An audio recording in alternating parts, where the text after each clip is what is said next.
അന്ന് കാനായിലെ കല്യാണ വീട്ടിൽ വെച്ച് കൽഭരണികളിൽ നിറഞ്ഞു തുളുമ്പിയ പച്ചവെള്ളം വീഞ്ഞാക്കി മാറ്റിയ യേശുനാഥൻ ആ കുടുംബത്തിൽ ആനന്ദത്തിൻ്റെ ലഹരി പകർന്നു നൽകി.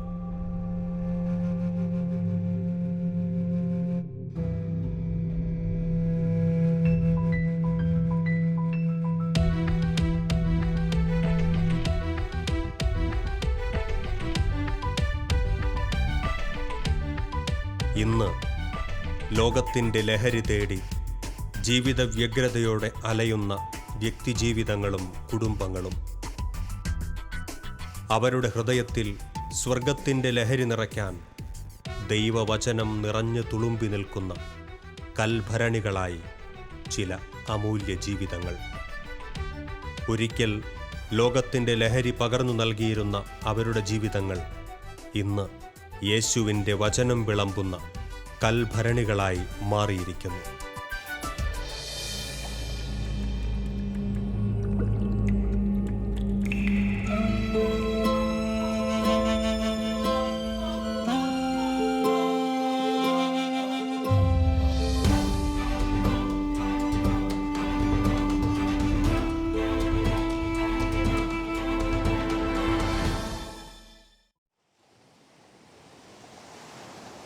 അസ്തമയ സൂര്യൻ്റെ കിരണങ്ങളാൽ നിറമണിഞ്ഞ ഈ കടൽ തീരം ഒരു മൂകസാക്ഷിയാണ്. ചുവപ്പ് കലർന്ന തൻ്റെ ഓളങ്ങളെ ഇമചിമ്മാതെ നോക്കിയിരിക്കുന്ന ഒരു മനുഷ്യൻ. അയാളുടെ ഹൃദയത്തിൻ്റെ നെടുവീർപ്പുകളിലും മനസ്സിൻ്റെ തേങ്ങലുകളിലുമെല്ലാം സാന്ത്വനത്തിൻ്റെ ജലകണങ്ങളെ കടൽക്കാറ്റിൽ അയച്ചുകൊണ്ട് ഈ തീരം ഒപ്പം നിന്നു, ഒരു മൂകസാക്ഷിയായി.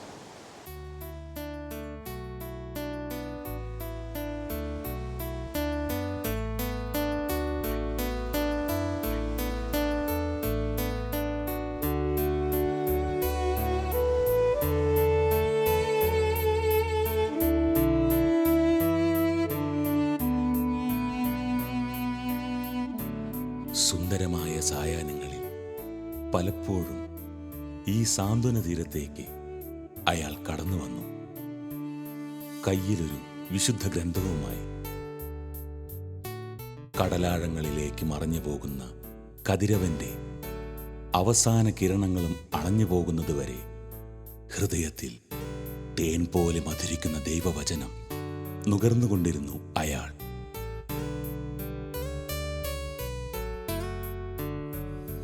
വചനം വായിക്കുമ്പോഴും പഠിക്കുമ്പോഴുമെല്ലാം പ്രക്ഷുബ്ധമായ തൻ്റെ മനസ്സിൻ്റെ വിങ്ങലുകളും ആത്മാവിൻ്റെ തേങ്ങലുകളുമെല്ലാം അലിഞ്ഞലിഞ്ഞില്ലാതാകുന്നതായി അയാൾക്ക് തോന്നി. ആ യഥാർത്ഥ ദൈവാന്വേഷിയുടെ യാത്രകൾ അവിടെ അവസാനിക്കുകയായിരുന്നു. പിന്നീട് അങ്ങോട്ടുള്ള യാത്രയിൽ സഹയാത്രികനായി തൻ്റെ രക്ഷകനായ ക്രിസ്തുവിനെയും അയാൾ ഒപ്പം കൂട്ടി.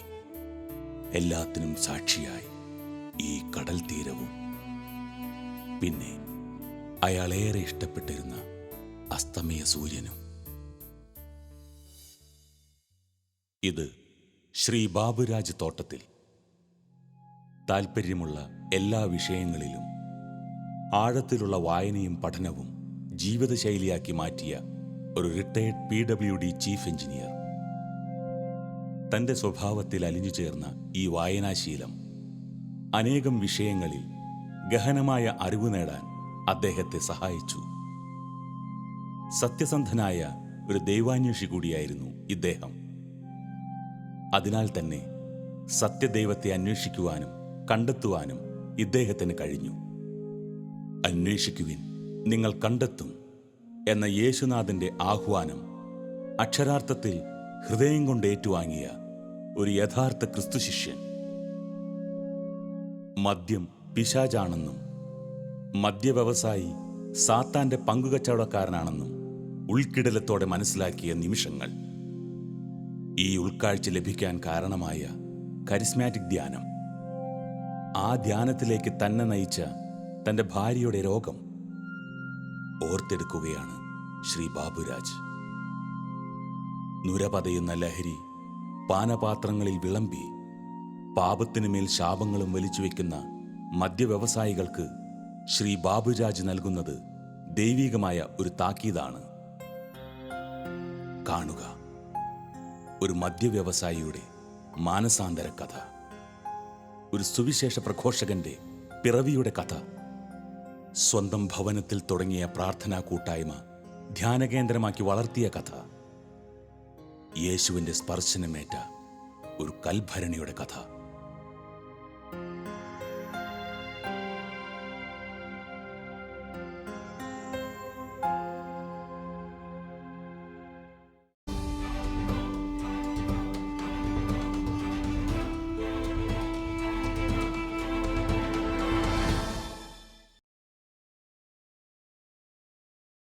ദൈവനാമത്തിന് മഹത്വം ഉണ്ടാവട്ടെ. എൻ്റെ പേര് ബാബുരാജ് എന്നാണ്. വീട്ടുപേര് തോട്ടത്തിൽ വീട്. എൻ്റെ ജന്മസ്ഥലം കൊല്ലം ഡിസ്ട്രിക്റ്റിലെ ചാത്തന്നൂർ എന്ന് പറഞ്ഞ സ്ഥലമാണ്. എൻ്റെ പിതാവ് തോമസ് ഒരു സ്കൂൾ അധ്യാപകനായിരുന്നു. അമ്മയുടെ പേര് ആച്ചിയമ്മ. എനിക്ക് 3 സഹോദരങ്ങളും ഒരു സഹോദരിയാണുള്ളത്. ഞാൻ എൻജിനീയറിങ് കഴിഞ്ഞതിന് ശേഷം 1956 കൊച്ചിൻ പോർട്ടിലെ സിവിൽ സൂപ്പർവൈസറായിട്ട് ആദ്യം ഔദ്യോഗിക ജീവിതത്തിൽ പ്രവേശിച്ചു. എന്നാൽ അത് കഴിഞ്ഞിട്ട് കേരള ഗവൺമെൻറ്, അന്ന് Thiruvithamkoor government public service commission പരസ്യം വന്നപ്പോൾ ഞങ്ങൾ കേരള PWDയിലേക്ക് അപേക്ഷിക്കുകയും 37 വർഷത്തെ ദീർഘ സർവീസിന് ശേഷം 1995 ഫെബ്രുവരിയിൽ പെൻഷൻ പറ്റുകയും ചെയ്തു. ഞാൻ പല പദവികളിൽ ഇരുന്നിട്ടുണ്ട്. ഞാൻ അവസാനം ചീഫ് എഞ്ചിനീയറായിട്ടാണ് റിട്ടയർ ചെയ്യുന്നത്. 1964 ഞാൻ ഇവിടെ അടുത്തുള്ള വൈലിപ്പറമ്പിൽ കുടുംബത്തിൽ കുമാരിയെ വിവാഹം കഴിച്ചു. എനിക്ക് 4 മക്കളാണുള്ളത്. മൂത്ത 2 പെൺമക്കൾ. അവർ എൻജിനീയറിങ് ഡിഗ്രിയും പോസ്റ്റ് ഗ്രാജുവേഷനും എല്ലാം കഴിഞ്ഞ് അവിടെ വിവാഹം എല്ലാം കഴിഞ്ഞ് മൂത്ത മകളും മരുമകനും പുറത്ത് വർക്ക് ചെയ്യുന്നു. രണ്ടാമത്തെ മകളും മരുമകനും എറണാകുളത്തുണ്ട്. മൂത്ത മകൻ എൻജിനീയറാണ്, സ്വന്തമായിട്ട് ബിസിനസ് ചെയ്യുന്നു. ഇളയ മകനും മരുമകളും ഡോക്ടർമാരാണ്. അവരാണ് ഈ വീട്ടിൽ താമസിക്കുന്നത്. അവരുടെ കൂടെയാണ് ഞാനും താമസിക്കുന്നത്. എന്നാൽ ഞാൻ ഔദ്യോഗികമായിട്ട് റിട്ടയർ ചെയ്യുന്നതിന് മുമ്പ് കുമാരി എടുത്ത് പറഞ്ഞു, സർക്കാർ സർവീസിൽ നിന്ന് പെൻഷൻ പറ്റാൻ പോവുകയാണ്. അവസാനത്തെ 1 വർഷക്കാലം നമുക്കൊന്നിച്ച് ഈ ക്വാർട്ടേഴ്സിൽ താമസിക്കാം. ആ സമയം മൂത്ത 2 പെൺമക്കളുടെയും വിവാഹം കഴിഞ്ഞ് മൂത്ത മകൻ എഞ്ചിനീയറിംഗ് കോളേജ് ഹോസ്റ്റലിലും ഇളയ മകൻ മെഡിക്കൽ കോളേജ് ഹോസ്റ്റലിലും പഠിക്കുന്നു. വീട്ടിൽ വേറെ ആരുമില്ല. അപ്പം ഞങ്ങൾ എടുത്ത തീരുമാനമനുസരിച്ച് വീട് സൂക്ഷിക്കാനായിട്ട് സെക്യൂരിറ്റി വിഭാഗത്തെ ഏർപ്പാടാക്കി വീടെല്ലാം പൂട്ടി. ഞങ്ങൾ അന്നത്തെ എൻ്റെ ജോലി സ്ഥലമായ കൊട്ടാരക്കര കല്ലട പ്രോജക്റ്റിൻ്റെ ചീഫ് എഞ്ചിനീയറായിട്ടാണ് ഞാൻ അവസാനം ജോലി ചെയ്തത്. അവിടേക്ക് പോയി. അവിടെ ക്വാർട്ടേഴ്സിൽ താമസമായി കുറച്ച് ദിവസം കഴിഞ്ഞപ്പോൾ രാവിലെ കുമാരി കട്ടിലിൽ നിന്ന് കാലെടുത്ത് നിലത്ത് കുത്തുമ്പോൾ ശക്തമായ വേദന, നടക്കാൻ വലിയ പ്രയാസം. കുറേ നേരം നടന്നതിന് ശേഷമേ ഈ വേദനയ്ക്കൊരു കുറവ് കാണുകയുള്ളൂ. അപ്പോൾ ആ സമയത്ത് കുമാരിക്ക് 52 വയസ്സായി. പ്രായമായ സ്ത്രീകൾക്ക് വാദസംബന്ധമായ അസുഖം അല്ലെങ്കിൽ വല്ല അസ്ഥി സംബന്ധമായ അസുഖം എന്തെങ്കിലും ആണെന്ന് വിചാരിച്ച് അതിനുള്ള ചികിത്സ ആരംഭിച്ചു. എന്നാൽ ഓരോ ദിവസം ചെല്ലുന്തോറും ഈ വേദന കൂടി വന്നതല്ലാതെ അല്പം പോലും കുറഞ്ഞില്ല. നിസ്സാരമായിട്ട് കൈകാര്യം ചെയ്യാം എന്ന് വിചാരിച്ചിരുന്ന ഈ രോഗം ആയുർവേദം, അലോപ്പതി, ഹോമിയോ മുതലായ അറിയാവുന്ന ചികിത്സാ വിഭാഗങ്ങളെല്ലാം, അതും വിശ്വസ്തരും വിദഗ്ധരുമായ ഡോക്ടർമാരുടെ ഉപദേശമനുസരിച്ച് ചെയ്തിട്ട് പോലും വളരെ രോഗം മുമ്പോട്ട് കൂടിപ്പോകുന്നതല്ലാതെ അല്പം പോലും ഒരു ശമനം കണ്ടില്ല. എൻ്റെ പേര് അനു. ഞാൻ അപ്പയുടെ 2ാമത്തെ മകളാണ്. ഞങ്ങൾ 4 മക്കളാണ്. ഞങ്ങൾ അപ്പ PWDയിൽ എൻജിനീയറായിരുന്നു. അവിടെ സീനിയർ എൻജിനീയർ ആയപ്പോഴത്തേക്കും അപ്പ വളരെ ബിസിയായിരുന്നു. അപ്പം ഞങ്ങളുടെ വീട്ടിലെ എല്ലാ കാര്യങ്ങളും ഞങ്ങളുടെ പഠിത്തവും എല്ലാം മാനേജ് ചെയ്തിരുന്നത് ഞങ്ങളുടെ അമ്മയാണ്. അമ്മയായിട്ട് ഞങ്ങൾ 4 പേരും വളരെയധികം അറ്റാച്ച്ഡ് ആയിരുന്നു. ഞങ്ങളുടെ പഠിത്തമൊക്കെ കഴിഞ്ഞു. ഞങ്ങൾ എൻജിനീയറിങ്ങും ഞാനും മൂത്തയാളുടെ എൻജിനീയറിങ് കഴിഞ്ഞു. ഞങ്ങളുടെ 2 പേരുടെയും കല്യാണം കഴിഞ്ഞു.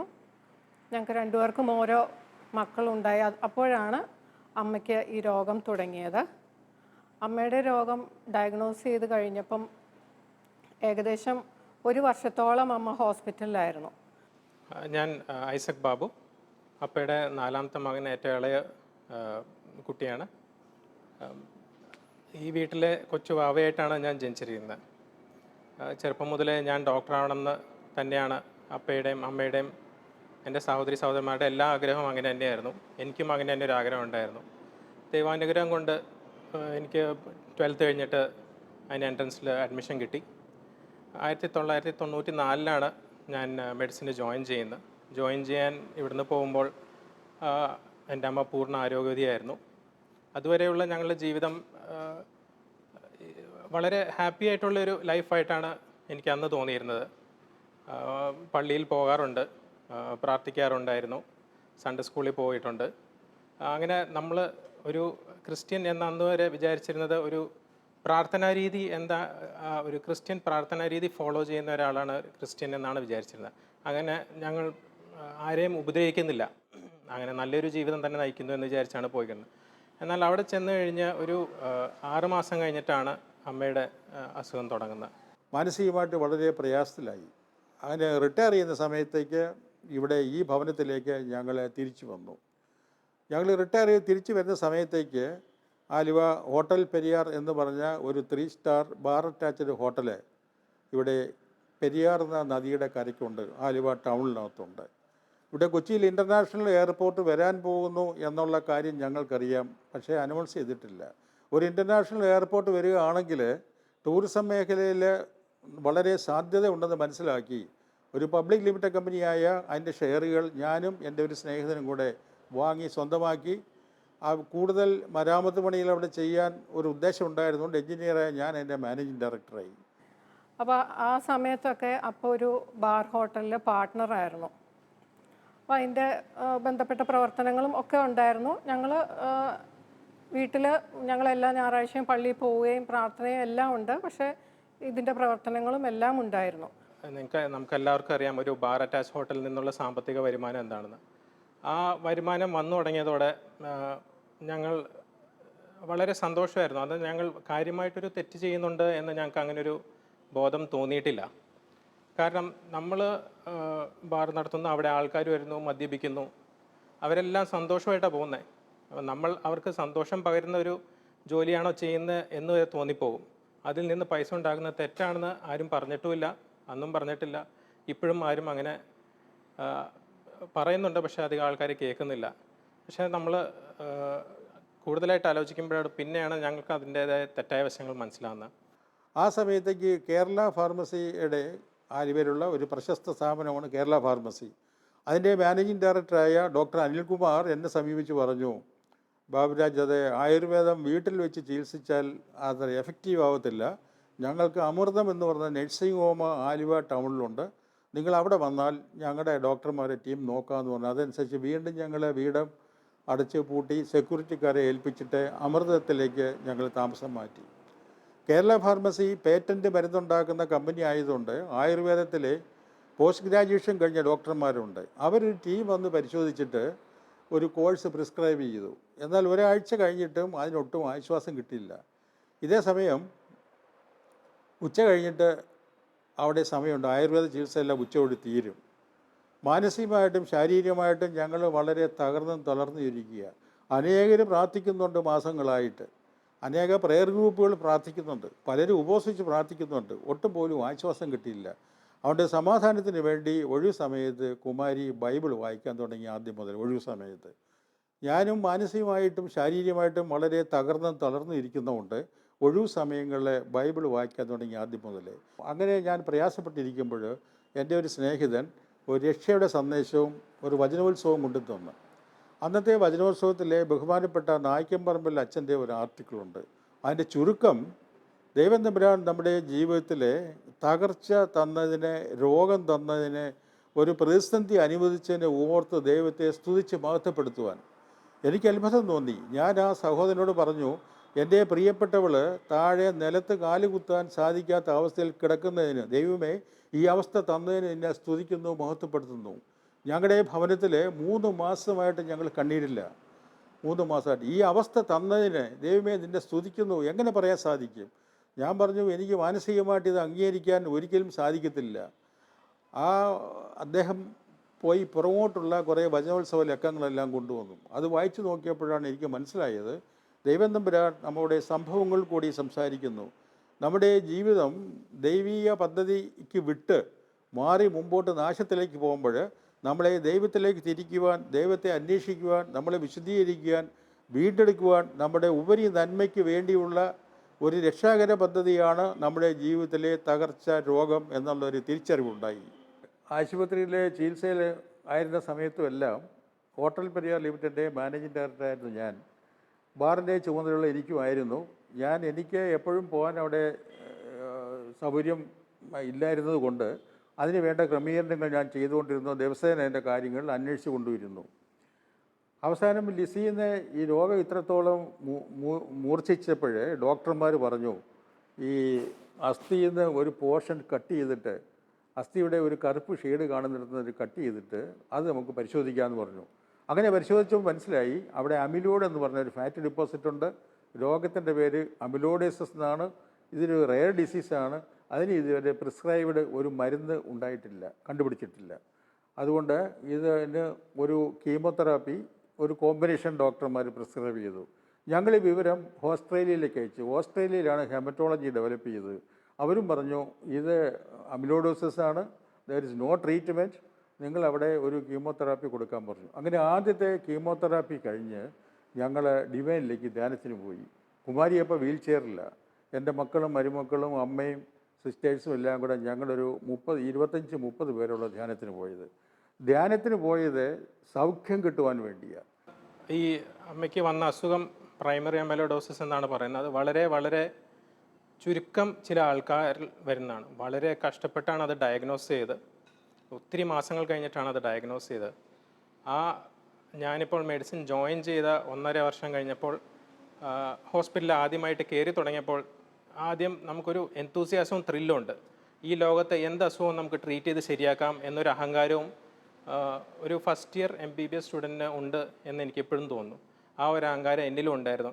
എന്നാൽ ദൈവം തന്ന ആ ഒരു അസുഖം, അതിന് യാതൊരുവിധ ട്രീറ്റ്മെൻറ്റും ഇല്ല എന്ന കയ്പായ സത്യം മനസ്സിലായപ്പോൾ വളരെയധികം ദുഃഖവും ആദ്യം വളരെയധികം ദേഷ്യവും ദൈവത്തോട് തോന്നി.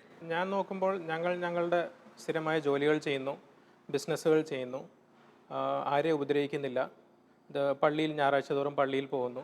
എന്നിട്ടും ദൈവം ഞങ്ങൾക്ക് ഇങ്ങനെ ഒരു ശിക്ഷ തന്നത് വളരെ ഒരു ഇൻജസ്റ്റിസ് ആയിട്ടാണ് എനിക്ക് തോന്നിയത്. അങ്ങനെ ഞങ്ങൾ അമ്മയുടെ രോഗം കഴിഞ്ഞ് ഞങ്ങൾ ഈ ധ്യാനത്തിന് പോയി. അവിടെ വെച്ച് ഞങ്ങൾക്ക് ദൈവത്തെ കാണുവാനും പുതിയ കുറേ കാര്യങ്ങൾ മനസ്സിലാക്കാനും അടുത്തറിയാനും ഒത്തിരി ഞങ്ങളുടെ ജീവിതത്തിൽ തന്നെ കുറേ മാറ്റങ്ങൾ സംഭവിച്ചു ആ ധ്യാനത്തിന് പോയിട്ട്. എന്നുവെച്ചാൽ അതുവരെ പോകുന്ന പോലെയല്ല. ഞങ്ങൾ അമ്മയുടെ രോഗം കാരണം ഞങ്ങൾ മനസ്സിൽ നിന്ന് വളരെയധികം കരഞ്ഞ് ദൈവത്തെ വിളിച്ചുകൊണ്ടാണ് ഞങ്ങൾ ആ ധ്യാനത്തിന് പോയത്. അതിൻ്റെ ആ ഒരു തീക്ഷ്ണത ഞങ്ങൾക്ക് അവിടെ വെച്ച് ഞങ്ങൾക്ക് അനുഭവിക്കാനും പറ്റി. ധ്യാനത്തിന് പോകുമ്പോൾ പലരും എൻ്റെ അടുത്ത് പറഞ്ഞു, ബാറിൻ്റെ MD ആയ സാറ് ധ്യാനത്തിന് പോകണ്ട, പനകിലച്ചൻ ചിലപ്പോൾ ബാറ് നിർത്തി ആശുപത്രിയാക്കാൻ പറയും. ഞാൻ അച്ഛനോട് മറുപടി പറയാൻ എല്ലാം പഠിച്ച് ബൈബിളപ്പോൾ പഠിച്ചുകൊണ്ടാണ് പോയത്. പ്രിയപ്പെട്ടവരെ, അവിടെ ചെന്ന് ആദ്യത്തെ ദിവസം തന്നെ ഡോക്ടർ അഗസ്റ്റിൻ മള്ളൂരിൻ്റെ അച്ഛൻ്റെ മദ്യത്തിനും മയക്കുമരുന്നതിനും എതിരായിട്ടുള്ള 2-2.5 മണിക്കൂറിൻ്റെ ക്ലാസ് കേട്ടപ്പോൾ അവിടെ അറ്റൻഡ് ചെയ്തവർ ഒരു 1000 പേരുണ്ടായിരുന്നു അന്നത്തെ ധ്യാനത്തിന്. 5000 പേരുള്ള പുരുഷന്മാരായിരുന്നു.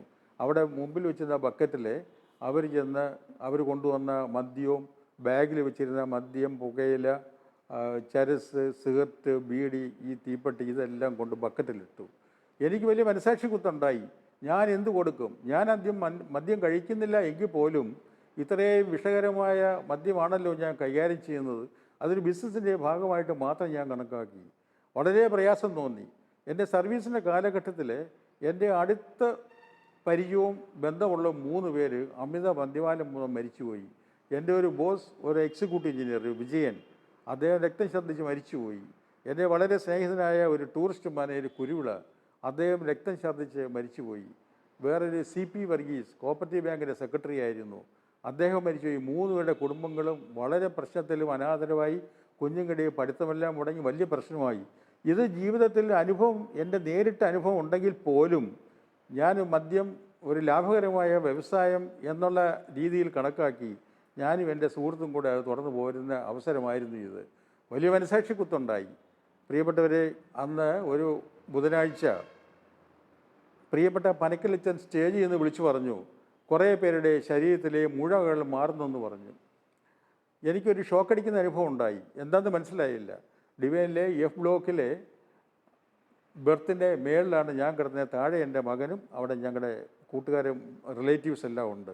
ആകസ്മികമായിട്ട് ഞാനൊന്ന് തടവി നോക്കിയപ്പം എൻ്റെ കഴുത്തിൽ ഒരു 3 കറുത്ത ഉണ്ണി ഉണ്ടായിരുന്നു. അത് അപ്രത്യക്ഷമായി ഒരു കുത്തുപോലെ അവിടെ ഉള്ളൂ. എൻ്റെ മൂന്നാമത്തെ അനുജൻ സർജനാണ്. ഇത് എപ്പോഴെങ്കിലും ഓപ്പറേറ്റ് ചെയ്ത് കളയാൻ സൗകര്യപ്പെടുമ്പം ചെയ്യാം എന്ന് പറഞ്ഞ് ഞങ്ങൾ മാറ്റി വെച്ചിരുന്നതായിരുന്നു. അപ്പോൾ എനിക്ക് മനസ്സിലായി, ദൈവത്തിൻ്റെ ആത്മാവ് എന്നെ സ്പർശിച്ചു. ആ ദൈവസ്നേഹം എന്തെന്ന് അറിയുമ്പോൾ നമ്മുടെ വരുന്ന രൂപാന്തരീകരണം. സക്കേവുസ്, എല്ലാവരും വെറുക്കപ്പെട്ട സക്കേവുസിൻ്റെ അടുത്ത് യേശു തമ്പുരാൻ പറഞ്ഞു, മോനെ, ലോകം മുഴുവൻ നിന്നെ വെറുത്താലും നീ എൻ്റേതാണ്, നിൻ്റെ ഭവനം എൻ്റേതാണ്, ഞാൻ നിൻ്റെ ഭവനത്തിൽ പാർക്കാൻ പോവുകയാണ്. ആ സ്നേഹത്തിൻ്റെ ഊഷ്മളത അറിഞ്ഞപ്പോൾ അനുഭവിച്ചപ്പോൾ സക്കേവുസിന് രൂപാന്തരീകരണം വന്നു. പൂർണ്ണമായിട്ട് സമർപ്പണം നടത്തിയത് നമ്മൾ ചരിത്രം, നമ്മൾ വിശുദ്ധ ബൈബിൾ നമ്മൾ പഠിക്കുന്നുണ്ട്.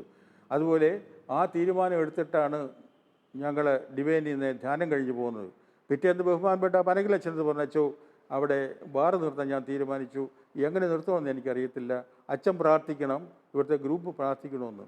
സൗഖ്യത്തിന് വേണ്ടിയാണ് ഞങ്ങൾ പോയെങ്കിലും ഞങ്ങൾ തിരിച്ചു വരുന്ന പുതിയ കാഴ്ചപ്പാടോടുകൂടിയാണ്. അതുവരെ ഞങ്ങൾക്ക് അറിയില്ലായിരുന്നു ഈ ബാറ് നടത്തുന്നതിലുള്ള തെറ്റെന്താണെന്നൊന്നും ഞങ്ങൾക്ക് അറിയില്ലായിരുന്നു. പക്ഷേ അങ്ങനെ ഒരു ധ്യാനത്തിന് പോയി അത്രയും പ്രാർത്ഥിച്ച് അതിൽ നിന്നൊക്കെ അപ്പോൾ അത് നിർത്തിക്കഴിഞ്ഞപ്പോഴാണ് ഞങ്ങൾക്ക് അറിയുന്നത് ചെയ്തിരുന്ന കാര്യങ്ങൾ തെറ്റാണെന്നും അത് കഴിഞ്ഞിട്ടുള്ള വ്യത്യാസം എന്താണെന്നൊക്കെ ഞങ്ങൾക്ക് പിന്നീട് മനസ്സിലായി. എൻ്റെ പേര് തോമസ് എന്നാണ്. ഞാൻ ടി ബാബുരാജിൻ്റെ മൂന്നാമത്തെ മകനാണ്. ഞാൻ 95-ൽ എൻജിനീയറിംഗ് കംപ്ലീറ്റ് ചെയ്ത് വരുമ്പോൾ ഇവിടെ ആലുവ ഹോട്ടൽ പെരിയാറിൽ ഫാദർ മാനേജിങ് ഡയറക്ടറാണ്. അപ്പോൾ ബാറ് നടത്തിയിരുന്ന സമയത്ത് ഞാൻ എൻജിനീയറിംഗ് കഴിഞ്ഞ് വന്ന് കുറച്ച് നാൾ ബാറിലായിരുന്നു. അവിടെ ഉണ്ടായിരുന്ന സമയത്ത് അവിടെ ഉണ്ടാകുന്ന സംഭവവികാസങ്ങളും കാര്യങ്ങളും എല്ലാം നമ്മൾ കാണുന്നതായിരുന്നു. അവിടെ മദ്യപിക്കാൻ വരുന്ന ആൾക്കാർ അവരുടെ രീതികൾ, അല്ലെങ്കിൽ അവിടെ എന്നുണ്ടാകുന്ന പ്രശ്നങ്ങൾ, ആൾക്കാർ സന്തോഷം ഉണ്ടെങ്കിലും സങ്കടം ഉണ്ടെങ്കിലും മദ്യപിക്കാൻ വരും. അത് കഴിഞ്ഞ് അവിടെ വഴിയിൽ കിടക്കുകയും അതൊക്കെ കാണുമ്പോൾ നമുക്ക് തന്നെ ഒരു ബുദ്ധിമുട്ട് തോന്നുമായിരുന്നു. അപ്പോൾ എല്ലാം കൊണ്ട് ഫാദർ എടുത്ത തീരുമാനം വളരെ നല്ലതാണെന്ന് ഞങ്ങൾക്ക് തോന്നി. ഞങ്ങളെല്ലാവരും അതിനെ പൂർണ്ണമായിട്ട് സപ്പോർട്ട് ചെയ്യുകയും ചെയ്തു. ധ്യാനത്തിന് പോകുമ്പോഴാണ് ശരിയും തെറ്റും തമ്മിൽ മനസ്സിലാക്കാനുള്ള ഒരു കഴിവ് ദൈവം തന്നത്. അന്നാണ് ആദ്യമായിട്ട് മനസ്സിലാക്കുന്നത് നമ്മൾ ശരിയെന്ന് വിചാരിക്കുന്ന പല കാര്യങ്ങളും തെറ്റാണെന്നുള്ള. അന്നവിടെ കൗൺസിലിങ്ങിന് വെച്ച് ഒരു കൗൺസിലർ വന്നു. അപ്പോൾ നമ്മുടെ മനസ്സിലെ വിഷമങ്ങളെല്ലാം അദ്ദേഹത്തോട് പറയാൻ പറഞ്ഞു. അന്ന് ഞാൻ ചോദിച്ചു, അപ്പോൾ അങ്ങേര് എൻ്റെ അടുത്ത് ചോദിച്ചു, എന്താണ് നിങ്ങളുടെ ജോലി? അപ്പം ഞാൻ പറഞ്ഞു, ഡോക്ടറായിട്ട് പഠിക്കാൻ പോവാണ്. അപ്പയ്ക്ക് എന്താണ് ജോലി? അപ്പോൾ ഞാൻ പറഞ്ഞു, ഇങ്ങനെ റിട്ടയറായി, ഹോട്ടൽ നടത്തുന്നുണ്ട്, ബാറുണ്ട്. അപ്പോൾ അദ്ദേഹം ചോദിച്ചു, ഈ ബാർ നല്ലൊരു കാര്യമാണോ? ഞാൻ പറഞ്ഞു, ഞങ്ങൾ ആരെയും വിളിച്ച് കൊണ്ടുവന്ന് കുടിപ്പിക്കുന്നില്ല, ആർക്കും ഫ്രീ ആയിട്ട് കൊടുക്കുന്നില്ല. എല്ലാവരും അവരവരുടെ കാശ് കൊണ്ട് അകത്ത് കയറി മദ്യപിക്കുന്നു, തിരിച്ചു പോകുന്നു. ഇതിനകത്ത് ഞങ്ങൾ അവർക്ക് ഒരു സ്ഥലം ഒരുക്കി കൊടുക്കുന്നു എന്നല്ലാതെ ആരെയും പിടിച്ചു വലിച്ചതിനകത്ത് കൊണ്ടുവന്നില്ല. അപ്പോൾ അദ്ദേഹം ഒരു കഥ പറഞ്ഞു. അതായത് ഒരു കുഞ്ഞുകുട്ടി കിണറിലോട്ടൊരു കല്ല് വലിച്ചെറിയുന്നു. ആ കിണറിൽ നമുക്കെല്ലാവർക്കും, നമ്മുടെ എല്ലാ വീട്ടിലും കിണറുകളുണ്ട്, അവിടെ വളരെയധികം പ്രാണികളുണ്ട്. ആ കിണറിൽ ഒരു പ്രാണികളുടെ ഒരു കുടുംബം ഉണ്ടായിരുന്നു. 2 കുട്ടികളും അച്ഛനും അമ്മയും.